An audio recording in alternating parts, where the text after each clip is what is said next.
something we all need. Gotta have it now if you wanna succeed. Striving, surviving, that's no doubt. Sticking together, we gon' find a way out. To all you young people, give it your all. To all you young people, give it your all. To all you young people, give it your all. To all you young people, give it your all.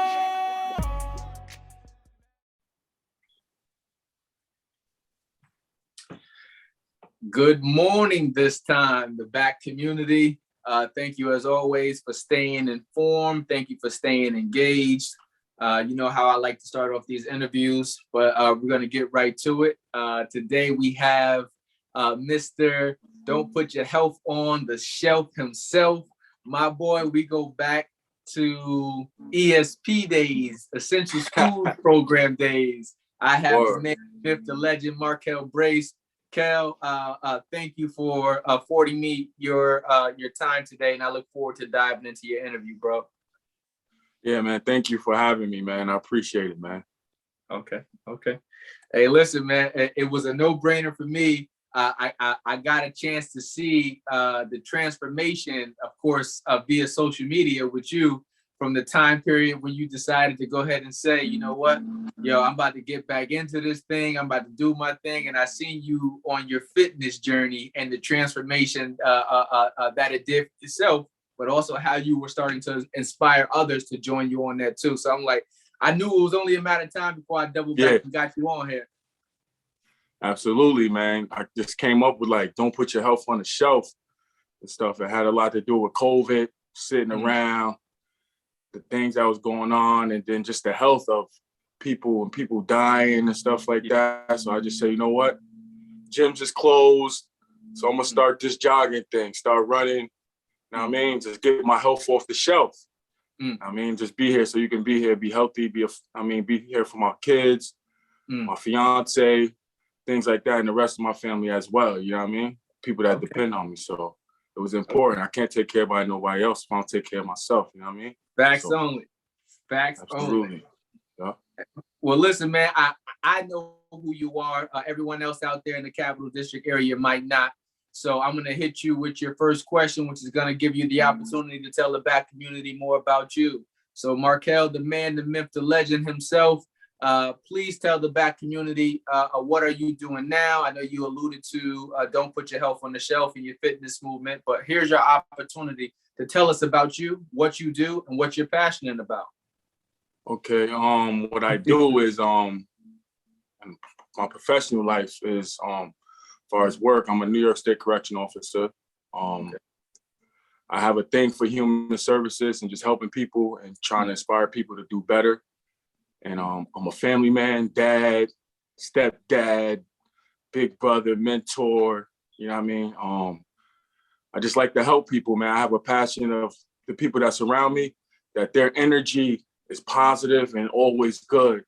You see what I'm saying? Because I don't want none of that around me. So if I see somebody with their head hanging, I try to do something to put this so they could put their head up and keep their chest out and face whatever else is coming. You know what I mean? Because like you said, I mean, this thing called life is going to be obstacles. You see what I'm saying? Yeah. But you got to face those obstacles with your head up. You know what I mean? Your chest out. So I like to always put that type of energy around people. That's my passion. Okay, I'm laughing right now because I keep hearing you say keep your head up, and you know I'm about to talk doodle. Yeah. Because you know who came up with keep your head up. You know that was Tupac. For the back community, Markael and I will go way back. I mean, as early as 9th grade, and all we used to do was talk trash about whose artist was the best artist. This guy in front of me was, of course, a diehard Jay-Z fan who's above me now, but I was diehard Tupac, and it was just like, he'd be like, Burrell, you gotta listen to this. I'd be like, nah, I don't even want to listen to that president. I don't want to listen to nothing.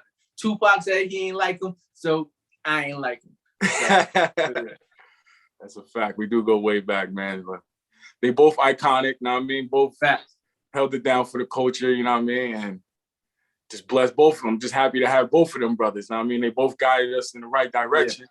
You know what I mean? Look, we both end up at HBCUs. Oh, yeah. You know what I'm saying? From ESP to HBCUs, you know what I mean? Yeah, man. Listen, coming. I think I might have mentioned it before interviewing somebody else, but I remember.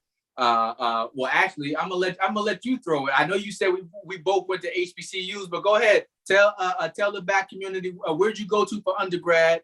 I know you are a basketball star, but let us know more about you, Kel. Yeah, I went to North Carolina Central University. You know what I mean? Eagles. I mean E-Funk. You know. I mean, that's where I went. I studied business administration there.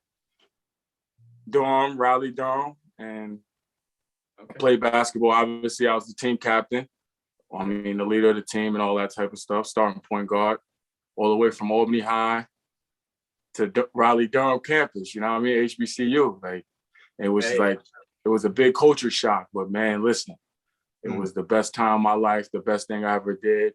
And when I think about those years of being in college and how it helps me in life today, you know what I mean? And that's part of me caring and loving my people also, and want to see people happy, because when you walk around HBCU campus, everybody happy. You feel what I'm saying? So it's just a good feeling, and it just makes you want to do the positive and best thing. You know what I mean? So I remember when we first connected, because of course I'm down in Charlotte. So you at Central, and your squad came to come play us, and everybody at Johnson C. Smith was upset with me because I'm rooting for Central at the time, and they didn't understand. I said, listen, it doesn't matter. He's from the town. He's from my town. Absolutely. So I'm like, if y'all don't like it, you got a problem with me. Yeah, I'm rooting for him because I'm rooting for him. So you know what I mean? And that was good times. Yeah, and matter of fact, I came down on your campus. I got you did. With you. Yeah, it was in the campus center and all that. Yeah, absolutely. Yep. I remember coming down there. I think we did. It might have been like an HIV conference or something like that, stomping out AIDS. And I got a chance to come down there and see you on campus down there, man. Yeah. And like I said, HBCU life was everything. The experience, just getting out of Albany, was everything, man. Absolutely. Did Antoine went down there too the first year. Yeah, right? Antoine went to Central also. Yup. Okay. Yeah, we was all down there. Yup. Antoine Henry. Yup. Yo, it just came to my brain because I was just remembering the story about Twan, and I was just like, yo, I kind of remember Twan had a car and the hood was going up and down or something like that. Yeah. On one of the commutes back, and I'm just like, he went to Central too. I forgot all about that until just now. Yep. Yeah. Okay. Absolutely. Okay. Yeah, man. Well, let me see. What part of this podcast is always dedicated to those in the Capital District area, Albany, Schenectady, Troy. Definitely with a lot of love for Albany. So I always like to figure out what part of Albany did you grow up in? Arbor Hill, out of Yarborough. Okay. You know that. The yard. Okay. Yeah, right across the street from Arbor Hill Elementary School, man, right there. Okay. Down the block from the our Mecca, we call it the New Courts. Yeah, man. Where the dream all started. Yeah, man. And like, for a lot of people who may not know, like I said, it was a couple of people from the town in our era that was known for their ball skills. Absolutely. JC, even Rob. You know what I mean? You dudes was different, and it was just like, it was always nice. I know Omar always tells me, he said, Rev, I always like running past you because you always had a positive word to say, even though he was in the streets. But he was just like, and I said, I always love going past y'all because you dudes was crazy nice. So just like, I'm just thankful to know y'all. I'm just thankful to know you. So that's a fact. Yeah. Well, let me see, man. I know you said by profession, you're a correctional officer. How did you choose your career? And was that something that you were always interested in? Well, it wasn't something that I was always interested in. I remember I came back from college and I ended up going to Berkshire Farms, Youth and Family Services. And I did 10 years there. I had fun mentoring, being like a big brother, a father figure. I was a youth care counselor, became a senior youth care counselor, which actually is the one that runs the whole cottage, the whole unit and stuff like that, like the point person. And I did supervisory work there and stuff like that. So I did that for 10 years. What made me go to corrections was just to have something more stable, because I was moving into being a family man now at this time. So I had to make a grown man decision, you know what I mean? As far as having a retirement system, something that my family would be good no matter what, healthcare, stuff like that. So the next best things for me, because I like to deal with human services and deal with people. So the correction system was like, all right, I'm dealing with individuals that need help and that are in struggling times and stuff like that, that need some type of mentor, some type of inspiration. You know what I mean? Because you need more guys like us in uniform in those type of jobs so they can see that. You feel what I'm saying? So from a visual aspect, so it became my inspiration once I had to go from Berkshire, dealing with the youth, because that's my passion. But then I had to make a grown man decision for my family. And that's why I became a New York State correction officer. Okay. I like that. And it's, you making me think of Lonnie Love as well, man. I had him on, and I think season 1, but just that decision, like you said, to make the grown man decision for you and for your family, you know what I mean? For your fiance, for your kids. Shout out to your oldest stepdaughter, if I'm not mistaken. She's at HBCU now too, right? She at Clark Atlanta, man. She doing her thing. Let's go. Man.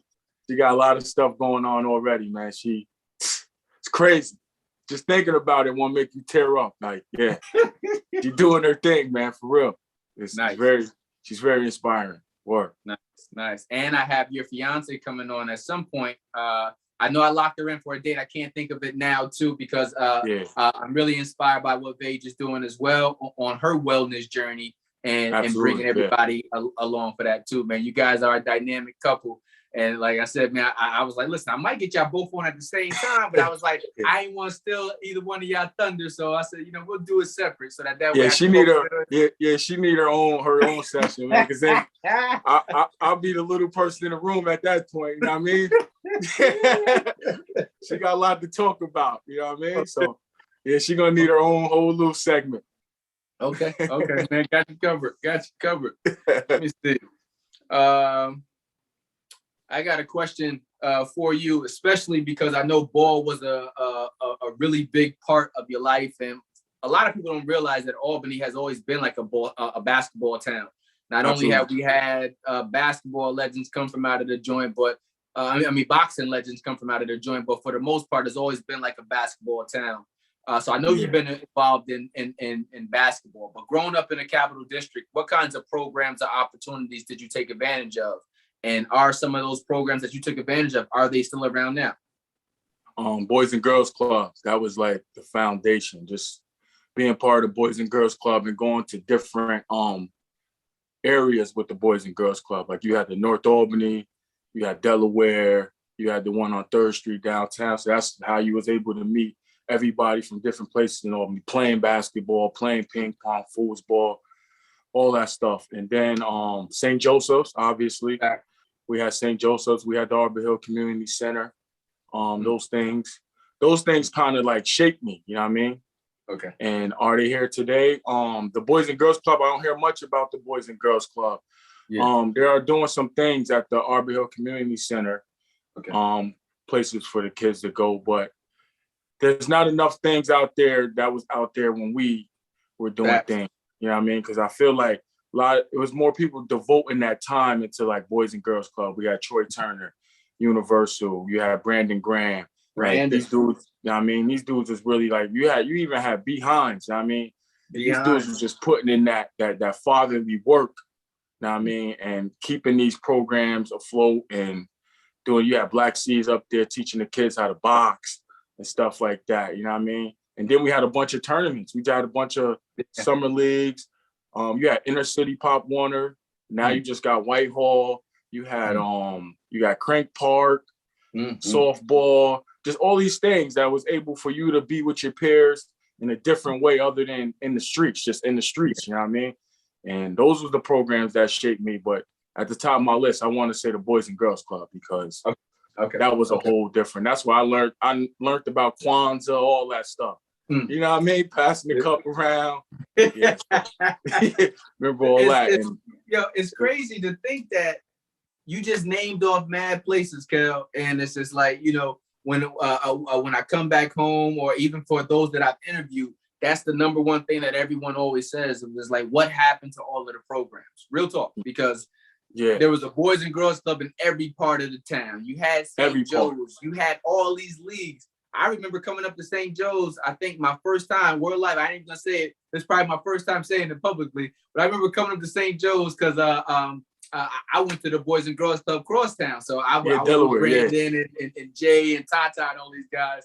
And I remember the first time we came up to the St. Joe's, they gave us like a prep talk before we went up there. It was just like, you know what, this is gonna be like a rough and gritty place or whatever. So you know what, stay on your P's and Q's, and it was just like. And I remember we came up there and we were playing, and Jeremiah from the yard actually elbowed me, right? So my nose ended up starting bleeding. So ever since then, you know what I mean, me and this guy always had it out, because it was just like, yo, listen, it was right there at St. Joe's. But I love what the directors from the programs were doing at the time. It was like, for the most part, it was like, if we had problems, you know what, they would show us how to settle the problems. I tell people all the time, at the Boys and Girls Club, if we had an issue, we had a boxing room there too. So it was like, y'all really tough, or you got an issue, put these gloves on, you can go in there. It was like, you know what I mean? So, but I remember going up to St. Joe's where you guys was at,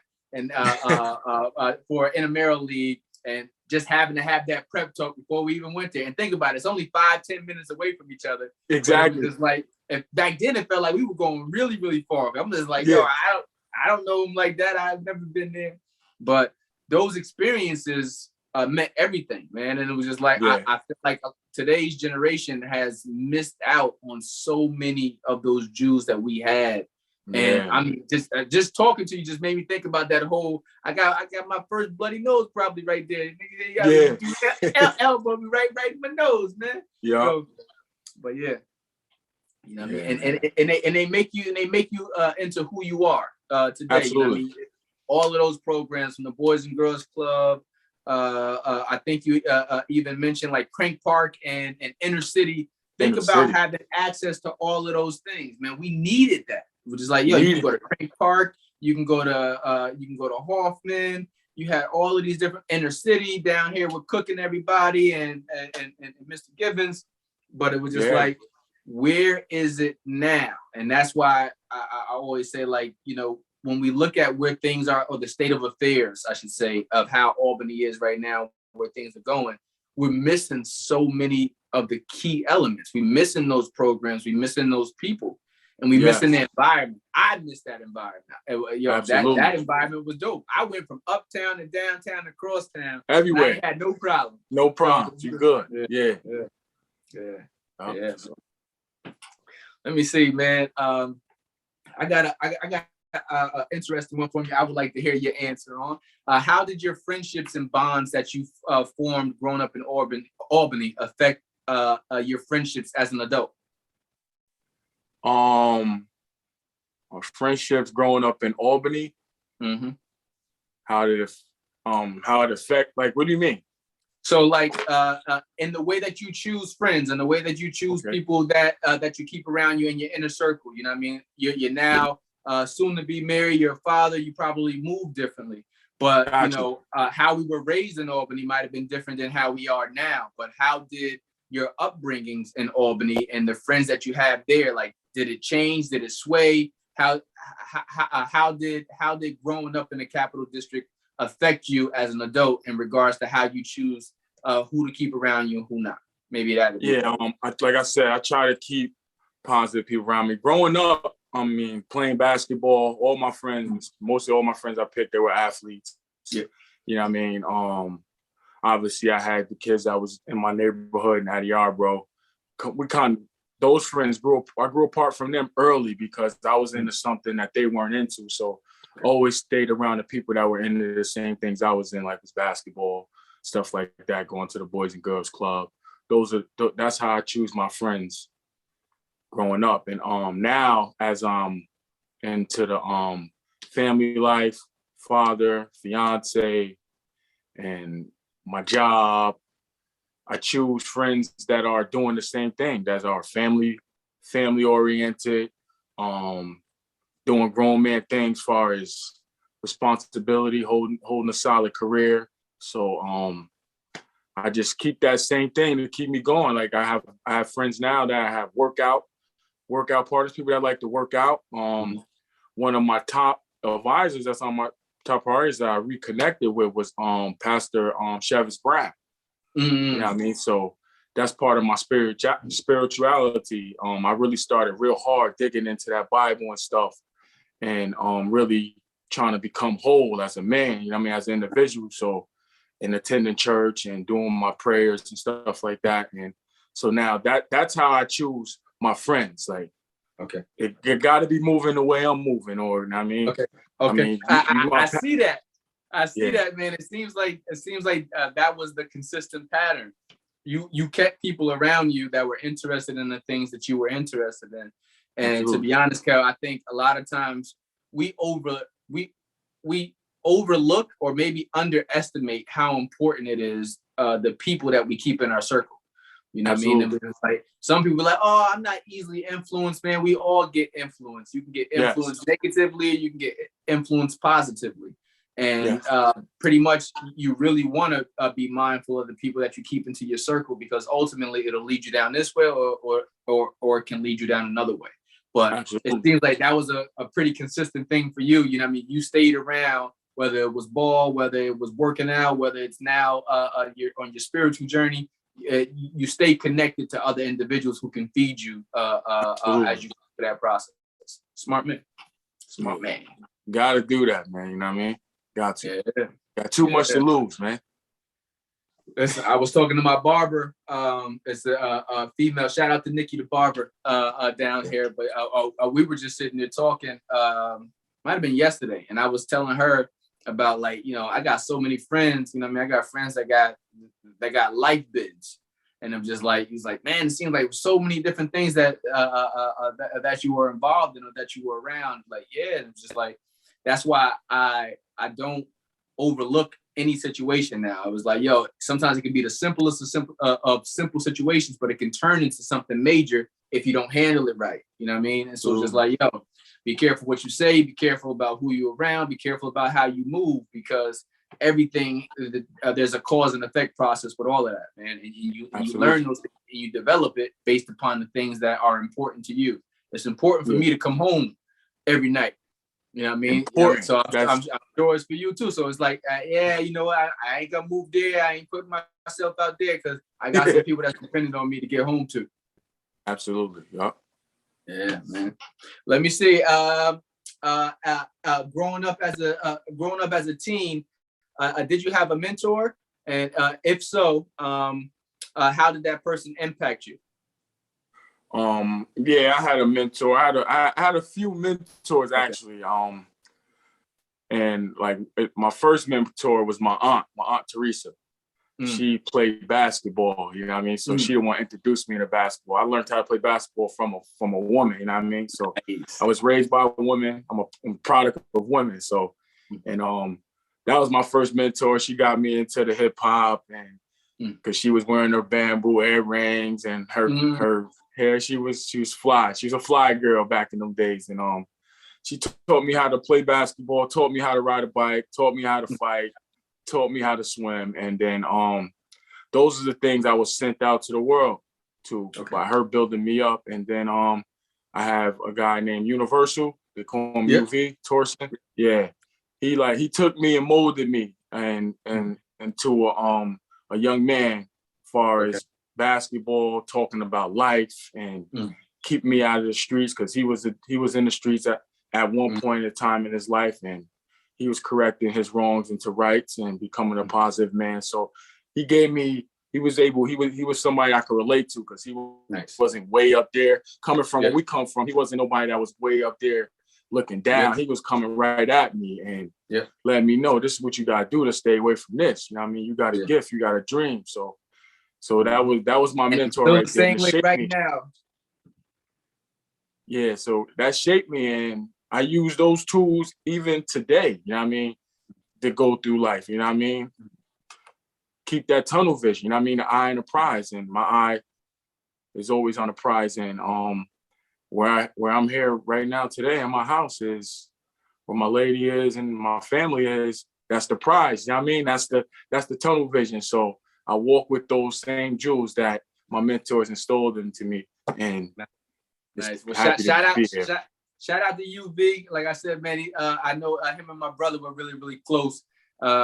Always been a positive dude. And it's crazy because the same thing that he instilled into you as a youngin', he's still instilling into many adults and young people right now. Yeah, so, absolutely. And a shout out to your aunt too. I want to tell her that she's probably responsible for all the arguments that I had with you over the years on music. Because you being such a diehard Jay-Z fan before I was, but you just knew something before I knew it, Kel. Because now you can't tell me nothing bad about Hov. Yeah, absolutely. Nothing about Hov. I'm glad you see the light, man. I'm glad you finally see the light, man. You know what I mean? I seen it years ago. I'm glad you see it now, man. Yeah. Hey, listen, the smart man allows himself to be corrected on the path, all right? Absolutely. I could have either made a bad decision and just stuck with it just because I did and be like, I ain't listening to Hov. Like, nah, Hov is too good. I gotta listen to Hov. Gotta listen to him, man. He's giving them jewels out. Yeah, man. Yeah, I had to double back on that one. I have a question about impact. As you can tell, I want to say 2020 and 2018 statistically were probably some of the as far as I can remember, statistically were some of the worst times up there in Albany in regards to gun violence, stabbings, killings, you name it.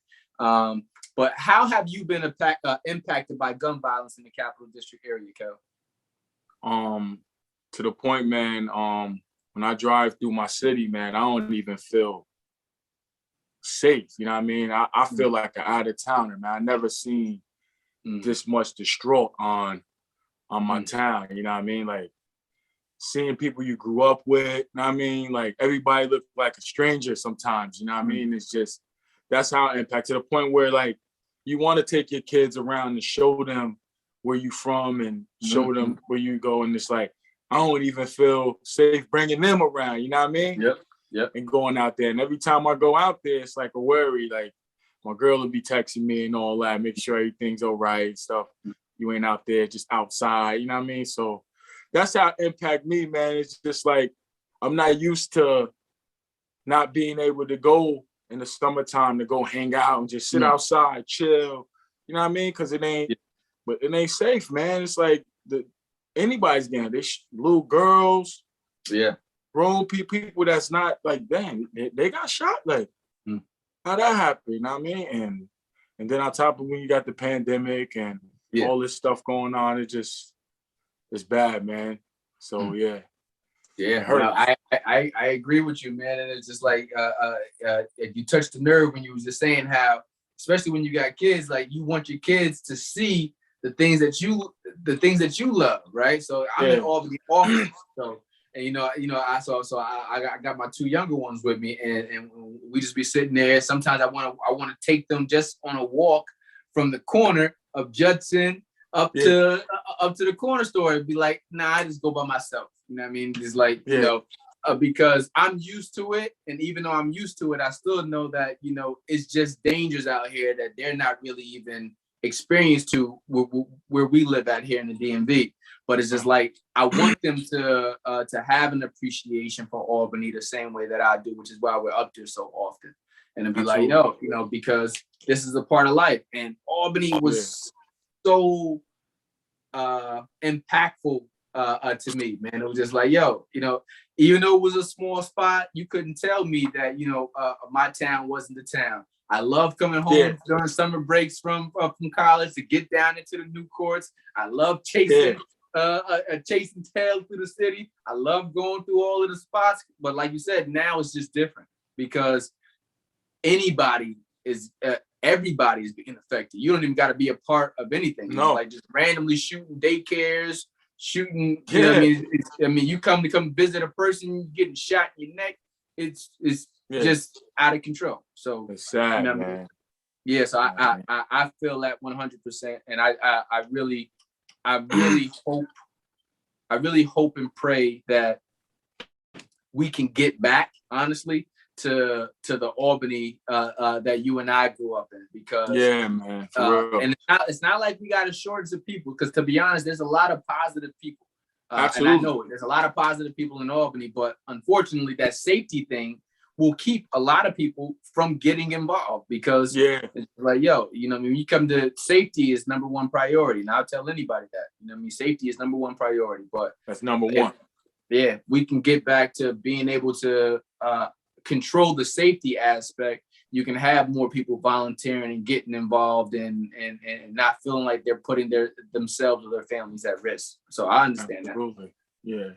Let me see. Thinking of your younger self. So thinking of the younger Markael Brace, what is something that you wish someone would have told the younger Markael Brace that you now know about yourself now? Younger Markael Brace, how important education is. You know what I mean? How important education is. Like, I always took school and things serious, but I didn't take it serious just because of education. I took it serious because it was a prerequisite to playing basketball. You know what I mean? So, you know what I mean? You got to do your books before you can play that ball. And that was basically a rule in my house, you know what I mean? Growing up with my grandmother. So you basically, she would say, you want to play that ball? You want me to take that ball from you if you ain't in those books? So, you know what I mean? But I wish I would have took it, because I wish I would have took it serious just on an educational level. Like you, I always admired that about you. Like you was on another level with that. You wasn't playing sports and nothing like that. You play football stuff, I know that, but you wasn't doing the school for that. You was going to your guidance counselor. And I mean, you went straight to John C. Smith. You had a whole education plan. I wish I was on that type of time now, but like now today, what I know about myself, I love to read. I love to read. I love to write things down. I love to play with words. I love to break down words and stuff. So I wish I would have took that serious back then. I could imagine where I'll be today. And that's why I'm happy for my stepdaughter down in Atlanta, Georgia, because that's her thing. She does education. She's taking it serious. She ain't playing no sports. She's in those books and making her dreams come true through those books, man. Education is the most important thing in the world. Like, that should be on the top of everybody's list, up there with your religion and your spirituality and your health, man. Education is so important. And I wasn't looking at it like that. I was looking at it like, yeah, I need this so I can play this. Like, I wasn't looking at it as, yo, this right here can open up a different type of doors for me. You know what I mean? Right. So that's what I wish I would have told my younger self. Okay. I know about myself. So not only is it don't put your health on the shelf, don't put your education on the shelf. Absolutely, man. You got to take those books off the shelf, man. Don't let them grow dust on them, man. For real. Yeah. Let me see. Do you, when you think of the word or the term success, what does success look like to you? What does success mean to you, Kel? Comfortable, happy, confident. I mean, all those things. If you comfortable with who you are, if you're happy with what you're doing and you enjoy it and it brings you passion, you're successful. I love it. I love it. And here's a great one for you as well, because it's going to tie right back into your fitness journey as well. How do you maintain a healthy work-life balance? So you have a job, you have a career, you got your profession, you have a fiance, that's a whole nother thing all by itself. You got your kids, that's a whole nother thing all by itself. Then you have don't put your health on the shelf. How do you maintain a healthy work-life balance, brother? Number one is with work. I'm gonna just start right there. Number one, work is like a high commitment, low attachment. Like I'm there, I'm committed, I'm ready to work, boom, boom, boom. But when I'm out of there, there's no attachment. I mean, work does not come home. See what I'm saying? So when I come home, all my time is allotted to my family. And as far as like the health is always in my mind. I do meal prep at work. And that's also part of my I want to say my therapy. You know what I mean? I'm actually, me and my fiance had a talk last week about doing some real therapy. You know what I mean? Talking to somebody about things. You know what I mean? We need that, especially as Black males in the way this world is today and how it's been. But working out is also part of my therapy. Okay. So that's how you drain off. I drain off my emotions and things of that nature. And I feel like it helps me. Like when I start my day off like that, it helps me be a better father, be a better fiance. I'm able to, it makes me feel positive. So I know I do that. Then when I'm home, I'm ready for whatever comes in front of me when I walk in these doors. So that's how I balance it. And I think the main ingredient is not bringing work home. You know what I mean? Love it. That's the main thing. Do not bring work home, and home is home. You know what I mean? And home is the safe space. So I like how you said, what'd you say? A high commitment, low attachment, something like that? Yes, high commitment, low attachment. I love it. I love it. Yeah. I love that. I love the importance of the balance and how you found that. Excuse me. How you found that just the right touch, because it's an ever evolving process. We always change. Absolutely. The situations change, and we got to adjust as they do. But to be able to find that is truly important, because it helps to bring contentment, and it helps you to stay focused on the things that matter to you. And then you also talked about seeking therapy. Yo, I go to therapy every other week. I love it. Okay. I love it. You know what I mean? It's I the gotta best get thing into that listen, I mean, all therapists are not created equally. I tell everybody out there in the world that. So, but I will say, you know what I mean?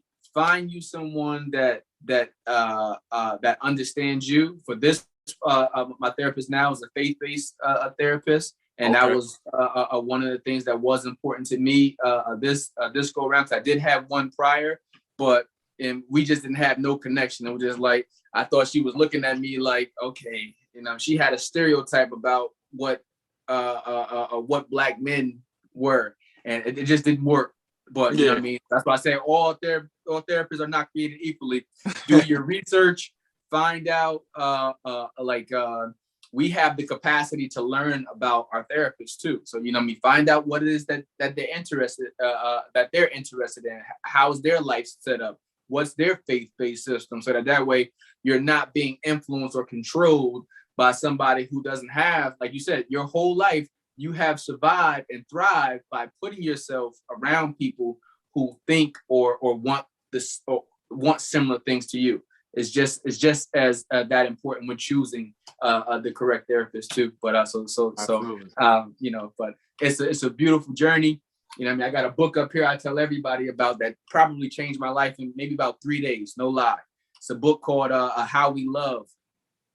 And it's a great relationship book, but it's also a good individual book, because it tells you a lot about yourself, and how we are as adults has everything to do with how we experience love as kids, based upon love from our parents, siblings, friends, whoever it was. And it was like, we have different love styles that imprinted on us based upon how we grew up. But as adults, a lot of us be thinking that, the things that happen to us as kids don't bother us, don't affect us as adults. And that's so far from the truth. You know what I mean? Yeah. So being able to have the tools to get connected back into that is very important as Black men, because we're always taught to bottle it up. And sometimes that comes out in unhealthy ways, you know what I mean? And instead of being able to express it. So yeah, you're right about that. Yeah, man. So it's actually pretty dope. There's two things that used to be taboo that aren't taboo anymore. So, talking about therapy, and then finances, So Yeah.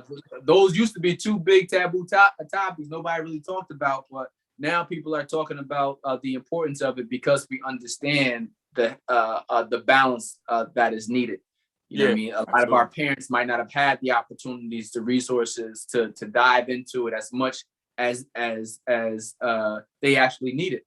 You know what I mean? But now it's like, yo, I think our generation sees it a little bit differently. It was just like, I remember going on a trip to Puerto Rico, and I was just remember saying like, man, my mom had 5 kids, and I don't ever really remember her taking a trip. She might have went like to Philadelphia or something like that, but even then, it was a short trip. And I'm just like, imagine as a parent not being able to get a moment of relief, right? Yeah. So, you know, and like a lot of our parents didn't have that. We might have been able to go to grandma's, uncle's houses and stuff like that for a temporary period. But a lot of our parents were young themselves, raising other people. So now I think our generation realizes the importance of not only giving to ourselves, but taking care of ourselves so that way we can be better mothers, fathers, caregivers to others. Absolutely. Yeah. Let me see, man. I got a couple more questions for you, and I'm going to let you go. Here's my favorite question. What's your favorite place to visit in Albany and why? My favorite or the place Capital District area. My favorite place to visit in Albany is the Empire State Plaza. Wow. Okay. And the reason for that is because it's just like it to me. It gives off even though I know we come from a small area, a small city, and all that stuff like that, but it gives me like big city vibes when I'm down there. Just being around the big buildings, you see what I'm saying? Traffic, knowing that's where the biggest deals happen for the whole state of New York. You know what I mean? Just knowing that, my city matters. Like to me, that lets me know that my city matters. So I love going down there, walking down there. You know what I mean? Just being down there, like so. That's where I love to go visit. I mean, that's the home of the Black Fest. You know what I mean? So it's like, you know what I mean? I love being down there. Yeah. Listen, man, Black Fest was everything. It was like, yo, you look forward to the Black Fest like you look forward to Christmas. Just Absolutely. like, yo, I just need a fly outfit for next year at the Black Fest. Yeah, that's I like it down there, man. Okay. Kel, here's my second to last question for you. I got one more after this, man. What about your life's path are you most proud of? My life path, what I'm most proud of, becoming a father. I like it. Becoming a father, like it's the most beautifulest thing in the world. Like just watching especially my junior, man, watching the little me run around and knowing that, you know what I mean, he's here because of me. Like I just love it. Just grabbing him, like it just bring joy, like the feeling I get just being a father and then knowing that somebody depends on me. You know what I mean? Like it's hard to even explain, man. Like, you know what I mean? It's like you just see your world starting all over again. Like that's what it feels like, and that right there is like I said, words can't even explain, man. It blows my mind every day. I'm a father, like really, like I'm a father, like never thought of that. You know what I mean? So that's what I'm very proud of, man. I love it. And you said you get a chance to see your world start all over again, right? Yes. And you get a chance to make their world even better. Absolutely. You know what I mean? Because like going back into that, tap into that earlier question, like what's something you would have told your younger self? Now knowing what you know through your life experiences, you're going to be able to help your children to shorten up their paths, right? Now, you know what I mean, for your daughter that's off at school, just like, yo, she's already stressing education, how you like, so that's the beauty of experience, man. It's not just to keep it and hoard it to ourselves, but it's to make our kids better. It's to make the world better. It's to make our communities better. So hearing you say that you love being a father is something I commend you for. And I completely understand 100% because having something to be responsible for changes everything. Everything. Yeah. Period. Period. All right. And let me see, man. This is my final question for you. Now I'm gonna let you go. What was it? I'm gonna ask this for you because I know you on your fitness journey, and it always seems like I'm on a fitness journey, man. I'm downstairs in the garage, so I got the cycling machine, I got tonal, I got the boxing joint down there. Okay. Oh, you big time. Yeah, I'm big time, but it's only as good as if you use it. And then my diet sucks. So yeah. But do you find goal setting motivating or stressful to you? And I'm gonna say that because I know you went on a what's the word I'm looking for? On a physical transformation for you on top of everything else. But do you find goals motivating or stressful? I find goals motivating. Okay. I find them motivating because it's like, especially with the working out thing, like when I love to play basketball. Basketball is my thing, you know what I mean? And it was because of the competitiveness of it. You see what I'm saying? So setting a goal when you're working out is like, now I have something to compete against. So it puts me in that competitive mind frame. And I know me, when I get in that competitive mind frame, it's a switch that turns on and I'm ready to go. You know what I mean? I can't let this goal is not bigger than me. I put this goal here. I created this goal. So it can't be bigger than me. I created it. You feel what I'm saying? So that's how I look at it. So, I mean, it's motivating for me. I can see how it is stressful. I can see on the other end how it could be stressful though, too, also because like you said, even like with the diet thing and stuff like that. I mean, we love to eat, man. We here, we living, you know what I mean? You don't want to put yourself in a whole box and sitting here eating dry cabbage all day and unseasoned chicken. You want to live. I mean, we come from, soul food and all that, grandma's cooking and stuff like that. So all those things in moderation. But what I do, even with the eating, what I do is like having those goals that I have goals, that'll just make me attack it even more in the gym. Like, yo, I sat here, ate this whole bowl of macaroni and cheese yesterday. I'm going to make sure I pay for this tomorrow. So I'll put myself in an uncomfortable situation in the gym the next day because I ate that. You know what I mean? So I find it motivating. Okay. Yeah. All right. I'm about to take my clothes off as soon as I finish the interview. I'm going back into the garage. I'm motivated, Cal. I'm motivated. Hey, well, listen, man, the back community, I want to say thank you to Markael Brace, Mr. Don't Put Your Health on the Shelf himself, TM, trademark. Thank you, Cal, for being vulnerable enough to share your story and to share your time with me today. I know firsthand because, one, I got a chance to grow up alongside of you. So I know how your story is going to resonate with the people, and to see you where you are right now is a testament of where we all could be, following the right protocols, keeping the right people around you, and you know what I mean, don't put your health on the shelf. No, yeah, absolutely, man. Appreciate it, man. Shout out to the back community, man. This is a beautiful thing that you're doing, and I appreciate you letting me be able to share my story.